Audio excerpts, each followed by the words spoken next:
क्या आपने कभी गौर किया है कि आज इंसान के पास पैसा है, साधन है, तकनीक है, लेकिन शांति नहीं है। आज का मनुष्य मंदिर भी जाता है, पूजा भी करता है, फिर भी भीतर से खाली क्यों महसूस करता है। और सबसे बड़ा प्रश्न, जब सब कुछ बदल गया तो भगवान ने कलयुग के लिए केवल भक्ति को ही क्यों चुना। क्या भक्ति सच में इतनी शक्तिशाली है कि वो कर्म, ज्ञान और तपस्या से भी आगे निकल जाती है।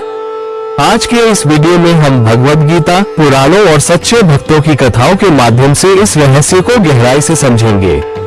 वीडियो अंत तक देखिए, क्योंकि अंत में आपको समझ आएगा कि कलयुग में भक्ति कोई विकल्प नहीं बल्कि वरदान है। सनातन धर्म में समय को 4 युगों में बांटा गया है: सतयुग, त्रेता युग, द्वापर युग और कलयुग।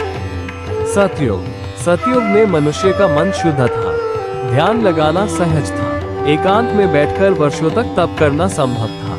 त्रेता में यज्ञ और हवन का युग आया, लंबे लंबे अनुष्ठान होते थे, संसाधन और समय दोनों प्रचुर थे। द्वापर में मंदिर, मूर्ति पूजा और विधि विधान प्रमुख हुए, पर तब भी लोगों के पास समय था, धैर्य था, श्रद्धा थी। लेकिन कलयुग में मन चंचल है, समय कम है, कामनाएं अधिक है और धैर्य लगभग समाप्त। इसलिए भगवान ने कलयुग के लिए सबसे सरल और शक्तिशाली मार्ग दिया: भक्ति। भगवान श्री कृष्ण अर्जुन से गीता में कहते हैं, पत्रम पुष्पम फलतोयम यो मे भक्त्या प्रयच्छति तदहं भक्त्युपहृतं शनामि प्रयतात्मनः। अर्थात अगर कोई भक्त प्रेम और श्रद्धा से मुझे एक पत्ता, एक फूल, एक फल या जल भी अर्पित करता है तो मैं उसे स्वीकार करता हूँ। ये श्लोक क्या सिखाता है? भगवान को धन नहीं चाहिए, भगवान को दिखावा नहीं चाहिए, भगवान को केवल भाव चाहिए। यही कारण है कि कलयुग में भक्ति सबसे बड़ा वरदान बन गई।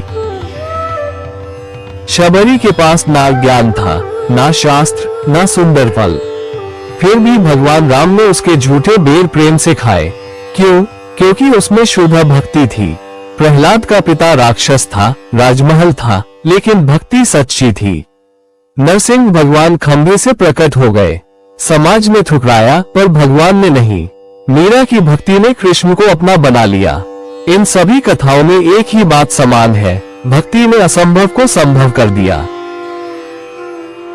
आज का मनुष्य तनाव में जी रहा है, तुलना में जल रहा है, भविष्य की चिंता में डूबा है। भक्ति क्या करती है? मन को शांत करती है, अहंकार को गलाती है, जीवन को अर्थ देती है। भक्ति कोई पूजा नहीं, भक्ति एक भाव है। जब आप नाम जप करते हैं, कथा सुनते हैं या किसी की निस्वार्थ सेवा करते हैं, वहीं से भक्ति शुरू हो जाती है।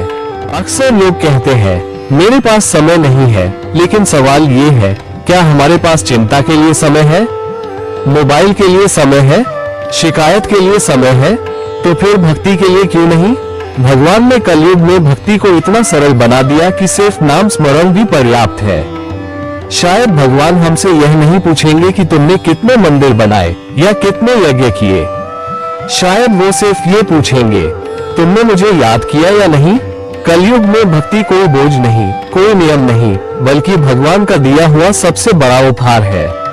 अगर यह वीडियो आपके मन को थोड़ा भी छू पाया हो तो समझ लीजिए यहीं से भक्ति शुरू हो गई है।